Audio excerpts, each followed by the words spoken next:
Saludos, somos estudiantes de la Universidad Técnica de Cotopaxi de la carrera de Ingeniería Ambiental de tercero A.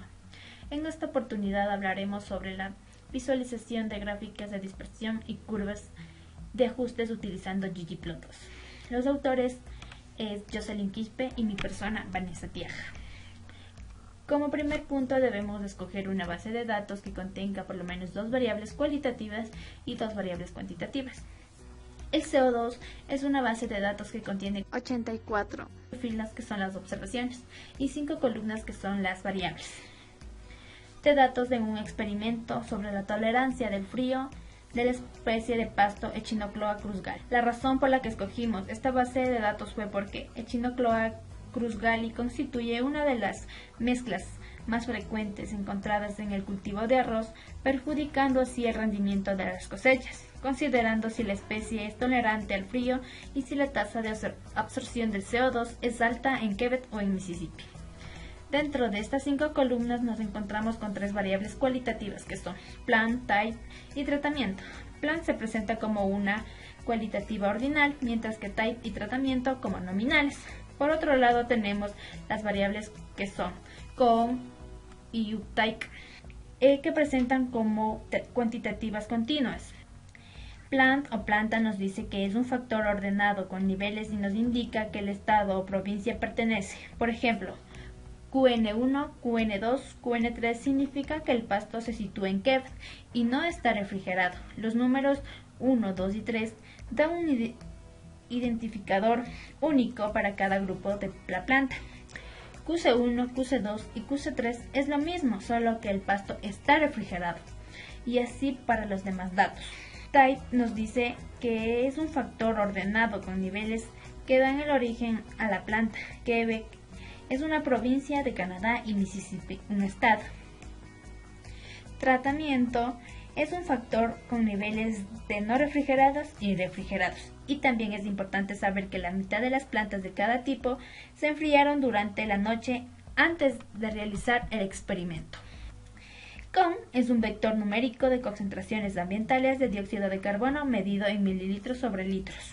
Mientras que uptake es un vector numérico de tasas de absorción de dióxido de carbono medido en 1 mol sobre metros cuadrados por segundo. La absorción del CO2 se midió en 6 grupos de plantas de Quebec y 6 grupos de Mississippi y varios niveles de concentración de CO2 ambiental. Después de revisar las 5 variables, trabajamos con plant y type, que se presentan como variables cualitativas, y para las variables cuantitativas trabajamos con up, type y com. Con el propósito de realizar las gráficas, utilizamos la base de datos con el nombre de CO2, disponible en datasets. Lo primero que debemos hacer es cargar esta base de datos y vamos a analizarla haciendo gráficas de dispersión de RStudio para responder a nuestra pregunta, que es la siguiente. Un ingeniero agrónomo desea saber cuál fue la absorción más alta de CO2 que tuvo la especie de pasto o maleza Echinocloa cruzgali, teniendo en cuenta que la investigación se la realizó en el estado de Mississippi y en la provincia de Quebec situada en Canadá. Utilizaremos las dos variables cuantitativas ya mencionadas, conc y uptake, y dos variables cualitativas, type y plant.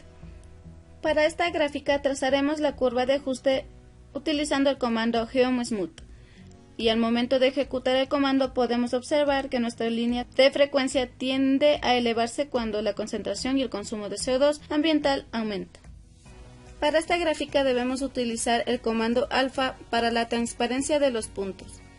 Type será representado como círculos de diferentes tamaños, mientras que plant estará representado con colores. Mientras que para esta gráfica debemos utilizar el comando FaceGrid para separar los distintos tipos de la variable cualitativa.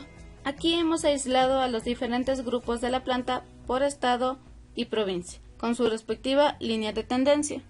En conclusión, podemos deducir que en base al gráfico de dispersión, la absorción más alta de CO2 fue en el estado de Quebec, puesto que se observa una mayor concentración ambiental de CO2, siendo esta de 45.5 mol metros cuadrados por segundo, y no se encuentra refrigerada. Las plantas tienen la capacidad de captar el CO2 atmosférico y metabolizarlo para obtener azúcares y otros componentes que se obtienen para el normal desarrollo de su ciclo vital.